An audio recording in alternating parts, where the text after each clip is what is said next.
Thank you, ma'am, for the wonderful introduction and good afternoon. We know that we are in between the lunch and this session, but the topic is very interesting. When I was listening to the earlier two speakers, and one of the things that came to my mind, especially when you mentioned that AI is something that I think little misunderstood. There's little more awareness that we need to have about the subject so that we are able to kind of make sure that what we intend to do and how we intend to do it, we are able to understand. So I was just kind of going through some of the research work that has been done, and McKinsey Future of the Work, A Journey 2025 says that 40% of the task in HR function would get automated. But this is a huge opportunity for organizations and people to be able to free themselves to do something that they want to do. Work is about livelihood, and what we do beyond work is what gives us the passion to be more productive at work. So I'll start with this topic, and towards the end we will have a quick Q&A. So Patrick, first to you.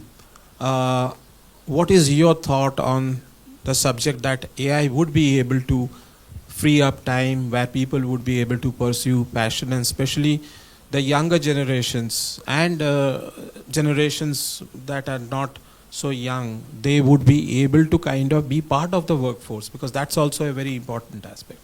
Yes. Yeah, thanks very much. I think when everybody looks at me, they say, what can such an old guy know about technology and AI? I've been doing it now for more years than most of you have been alive. I was one of the first people in South Africa and in Africa to actually get a cell phone. So I've been able to track it, and I'm actually, on behalf of Amazon, I do a lot of book reviews on AI and the future of technology as well. If some of you want to hear me speak about the future of leadership and technology, I'm speaking straight after lunch, somewhere in that direction over there. I get a bit confused with directions at times. The world does not have a problem with unemployment. We've actually got a problem with the skills that we provide people with. And that's the biggest problem. So I apologize to anybody in education that's here, but education is absolutely broken. And we need to fix education before the world can actually progress. Every one of you here, and most, I think 99.99% of you are like 10 years younger than me. The whole future is ahead of you. You actually don't understand what opportunities you've got that you're sitting on and waiting for to come to you. You have to go and get them. And so if you want to see really what's coming, go next door after lunch and I'll tell you what's coming, because I know what's coming before anybody else in the world knows what's coming really. One of the biggest problems is that everybody's talking about the fourth industrial revolution. Well, that's finished. We're actually now on the sixth industrial revolution, going on to the seventh. And the seventh is where the world actually becomes better. So technology is going to make people nicer people, the technology that's coming. And if any of you don't know who I'm talking about here, I couldn't pronounce his name. I had to ask this lovely lady on my left what the person's name, how to pronounce the person's name. So I apologize to him in advance. The Google CEO, Sundar Pichai. Thank you. She even had to coach me a couple of times now on how to say it.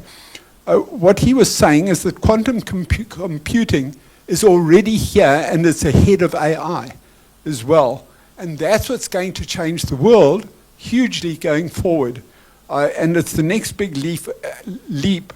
And I can tell you what's coming later on. I don't want to divulge too much on what's coming in terms of healthcare, security, and science. and how the whole world is going to change in that direction. I won't take up any more time. Thank you. Thank you, Patrick. Karishma, Shama, I wanted to know that you see this room and look around yourself. India has a problem right now, not too many women at the leadership level. And technology can give data which will help people to understand more objectively this part, that we need to build a more inclusive workforce where we have the flexibilities. Do you think, how does AI kind of really can pitch this in a much more data-driven way?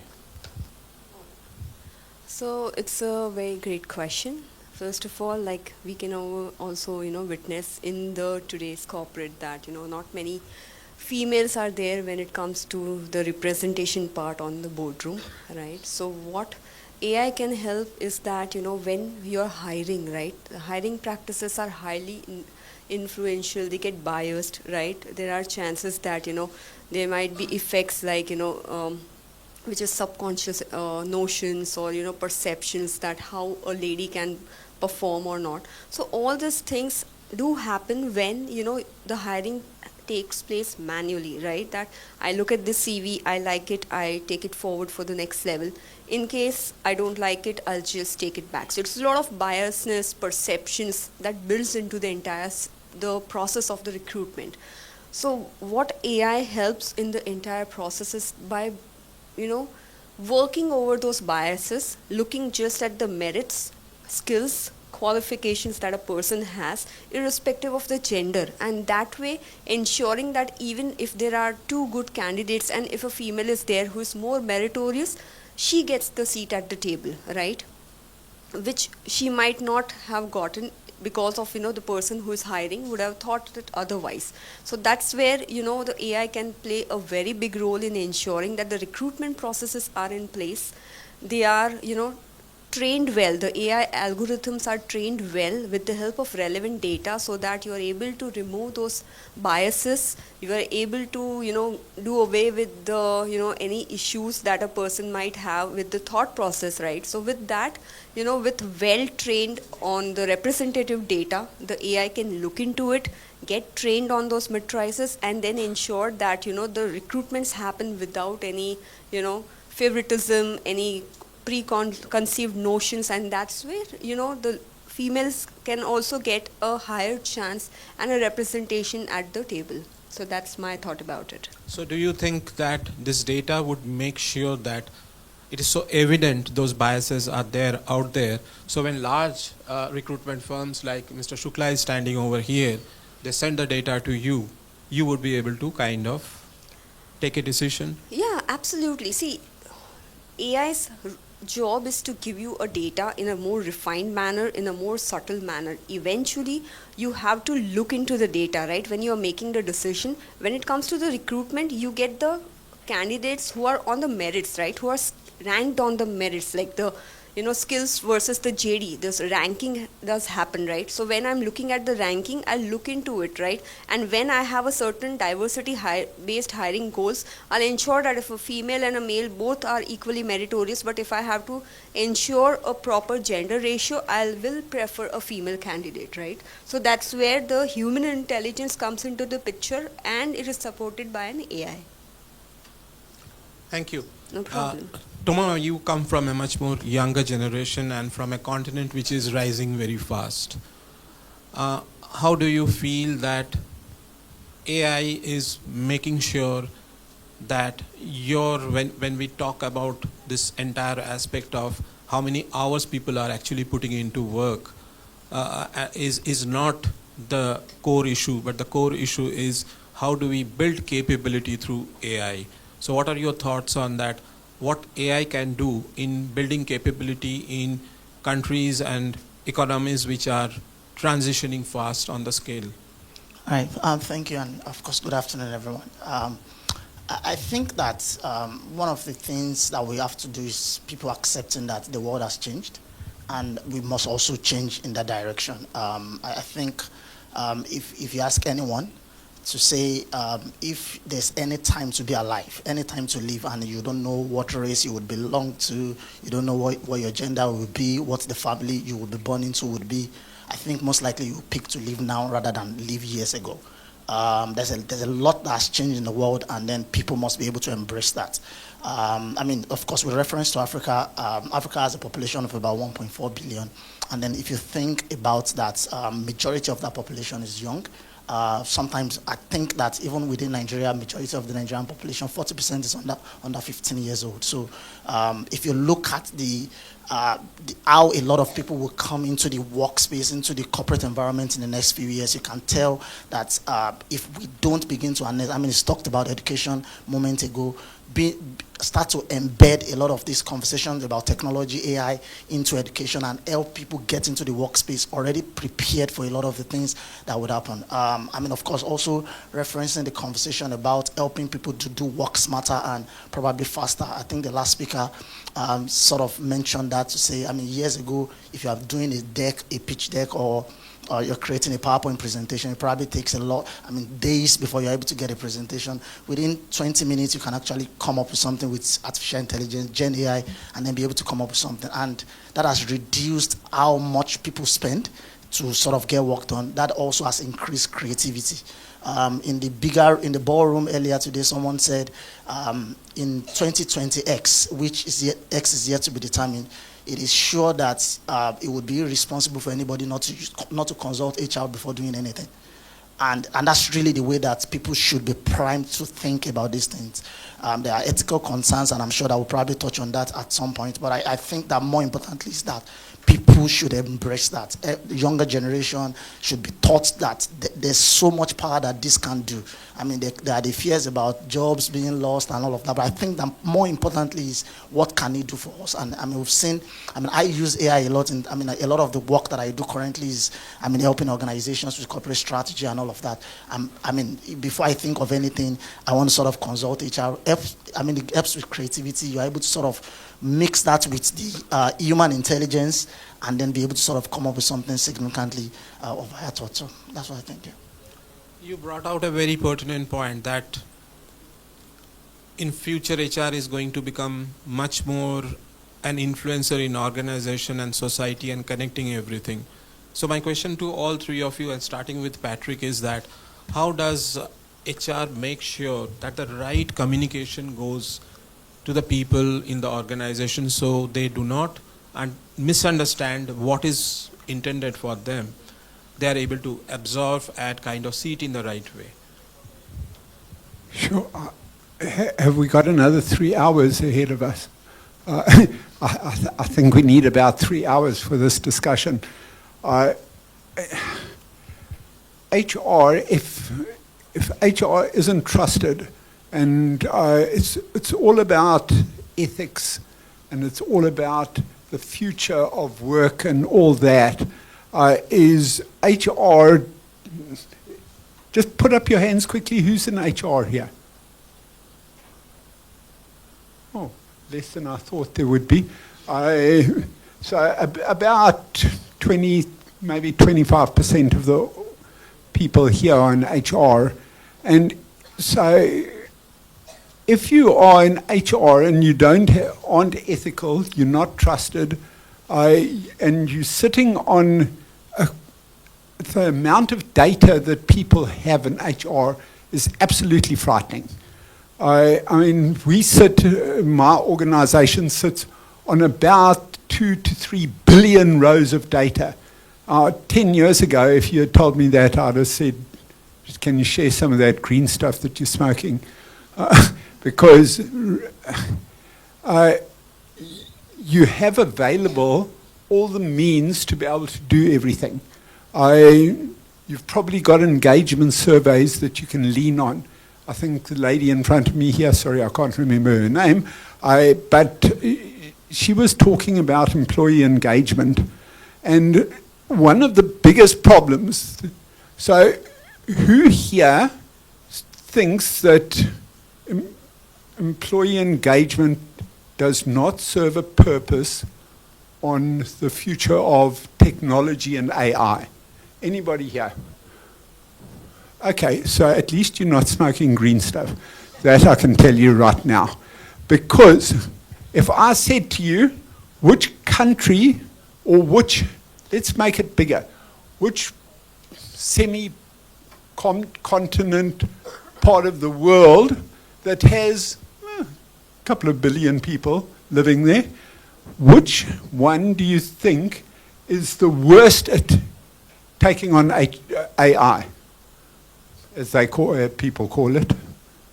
Yeah? Anybody could guess that? Europe. Why Europe? Because it's got the lowest engagement scores in the world. When you've got high engagement, and sure, I'm hoping your numbers are correct, because Africa is only about 60%, Europe is only about 30% engaged. So if the numbers that you heard sort of in the 80s to 90%, for India is correct, you guys are sitting on bigger opportunities than I've ever known in my life. Because everything is sitting, waiting for it to happen. And right now, employee engagement will give you the way forward in terms of how quickly your people are going to accept AI. And who here is in training and HR? I knew it would be you. Okay, so let me tell you, Microsoft have just sponsored 1 million university students to study AI in South Africa. So if you translated that, that's sort of about 50 million people in India should be studying AI, sponsored by Microsoft. Anybody from Microsoft here? Okay, so at least I'm going to get to my next presentation without getting shot. So somebody needs to get to Microsoft and say, you guys actually need to pay for us to do that. And the fact that you're in HR makes it just so easy, it's frightening. Thank you, Patrick. Yeah, please. Sure. That was great, Patrick. Now talking more from the HR's perspective, that if we want to communicate all these changes and upgrades to the employee, what would be the ways that we can do that, right? So one of the way that you could do is by having proper policies in the place which can help them understand that what you are doing, why you are doing, and how it will impact them, right? Eventually, if they want to know what's in it for me, right? So that's what a policy document would tell them, right? As in HR, let's say if it's a SME, you can conduct various sessions with the employees to help them understand that it's not something a very big change, or rather it's something to make their lives easier, right? And apart from that, what else could have been done is that when in multinationals where you have a very large crowd, you can have chatbots who are trained that how to handle such questions with related to such changes, right? So that way, you're taking care of that the communication is going as it is intended, right? And one more thing, when you are collecting data, when you are relying on AI, one thing has to be very clearly mentioned is that how you're going to be utilizing the data, to what extent you're going to be using that data, for what purposes you're going to be using. Let's say if someone leaves an organization, then after that, how many years you're going to be retaining that data and where it will be used after they leave the organization. If there is no transparency in the data collection, data management, and data usage, the best of the AI tools will also not be helpful, because people will be hesitant in giving the data. They will give the data which is little biased, which will make them look good, right? So all these things can be killed when you have proper policies in place which helps them understand that how the data is going to be used and why is it going to be used and how it's going to be impacting them. So that's my take on it. Yeah, Tomawa. All right, thank you. So I like being in rooms, where we have a lot of HR professionals. I started, a general HR generalist, and then a lot of the work that I've done recently has morphed into specializing in performance management. And my experience tells me that organizations that have high-performing employees usually have highly engaged employees. There's usually a connection between average employee performance and the employee engagement rate within those organizations. And so whatever features we're introducing, whatever new technology we're introducing in every organization, one of the things that we advise is to say, make sure that you are sort of driving engagement towards it. We talk about socializing any new tech. We talk about workshopping any new tech with people to sort of get them involved in the development phase before we even get into implementation. Just as with anything that you're introducing, change management is always very important. And it's an encouragement to HR professionals in the room to not take change very lightly. There's almost the feeling about, oh, I've introduced this, people should just get on with it and get used to it. But I think that there are processes to change. There are ways that you introduce things and people get to adopt it. We deploy performance management solutions at different organizations, and our experience is that the moment you get to an organization and you say you're a performance management consultant, there's almost a drawback. You're trying to measure the people that are not working so that maybe you can fire them or send them home. But there's a way that you introduce those things. There are proper processes for embedding new technology, new concept, new approaches to things that people do. And that's one of the things that HR professionals must remember, so that you don't get a lot of drawbacks from people. Because if you are not careful, people would emphasize the negative part of AI. And then by the time you emphasize the negative part, you probably forget a lot of the things that it can do for you in terms of work. So it's important that as we're having conferences like this, that we're talking about what AI can do, let conversations continue.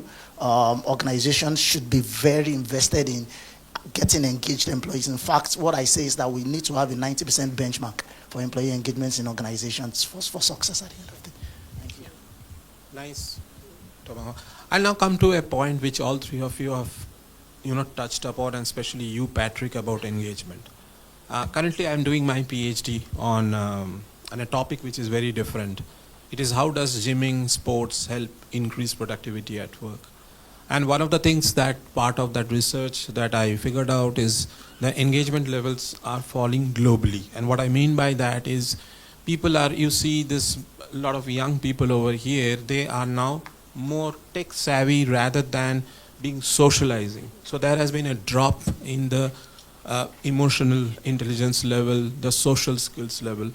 People don't like having a conversation. Conversation is also an art. If you don't want to talk, you don't talk. It's as simple as that. And on the other hand, we are talking about bringing technology which will help us reduce the stress at work, and it will free up time. So how is this going to play out on over the few next years, given the fact that do you think that ultimately we need people who are creative, who are socially intelligent to be able to drive artificial intelligence? So Patrick, will start with you and then. It's both very easy and tough to answer this one. So just a little bit that I'll be talking about just now as well is, as of about 2 weeks' time, maybe 3 weeks, 75% of the world's working population, 75%. So 3/4 of the organizations are going to be millennials. It's frightening, or I thought it was very frightening a couple of years ago. Now I'm starting to think that, so who here is under the age of 40? Just put up your hands quickly. Don't be shy. Ladies, all of you can put up your hands. Okay, so I think that's a very important point you have raised. People, there are three types of age: chronological age, biological age, and then there is a mental age. So it's always better to define which one you are talking about. I think all ladies are in the sort of millennials. Yeah.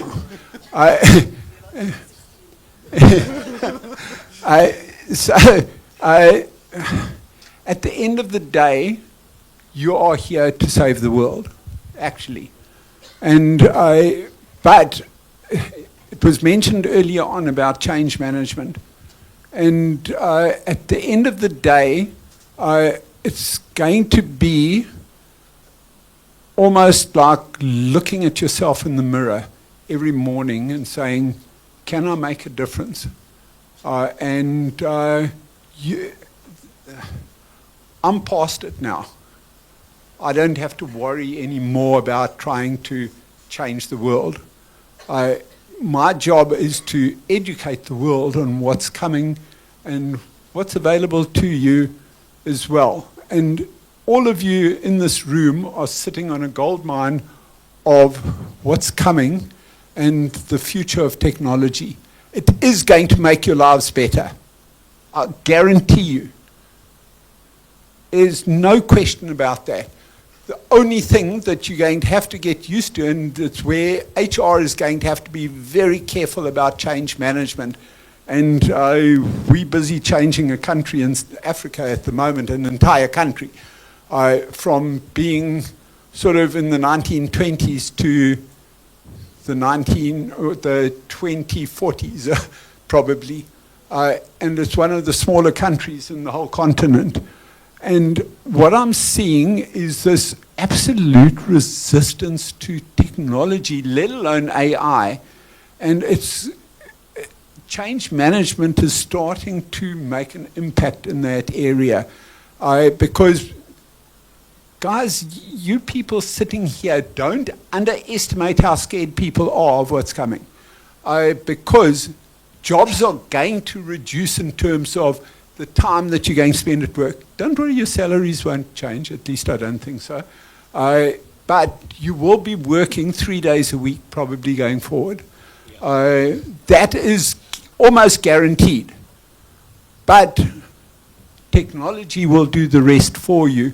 And at the end of the day, jobs are going to disappear.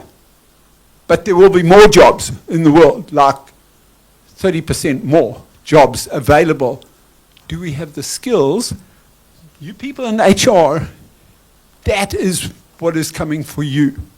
Is you need to educate and do the change management and reassure the workforce that actually jobs aren't going to go, they're just going to be different. That's all it is. It's those skills that we're looking for going forward.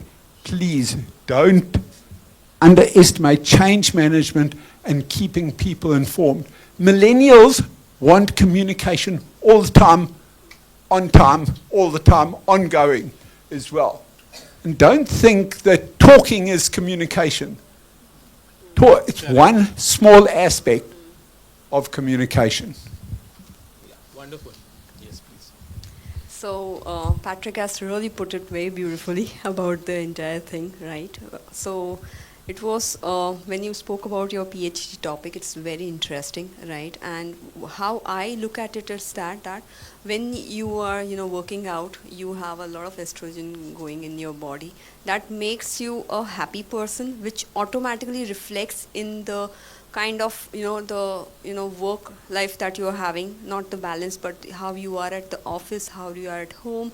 That also helps you inculcate many happy and positive, relationships, which will eventually take you a long way, because as the technology is going ahead in the time, there's a lot of things that are going to be technology driven, but at no way the human interactions and the human touch can ever be replaced by technology. And that is how, this entire gamut of happy people, or, people who are, socially more active and engaged, they will take the world and the entire industry to the next level. So that's my take on this. Thank you. Nice.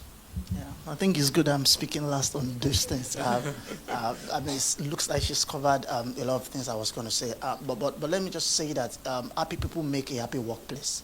I mean, so it's when people come together. If you have a coming together of sad people, you probably get a sad workplace. If you have a coming together of happy people, you get a happy workplace. So I think that work in itself has to go beyond only the functional things that people do. The organizations needs to get into the behavioral things that helps people get more productive. It was Peter Drucker that said that culture will eat strategy for breakfast. And that's really the point. No matter, think of strategy in terms of now maybe AI introduction and all of that. If the culture of the people do not support its adoption, you're probably going to get a mismatch. So it's important that we always remember that, as good as numbers are, as good as data are, conversations must always reflect, in terms of what people are doing outside of work and how we are able to sort of harness those. Just like your PhD topic is, people are working out, people do a lot of things.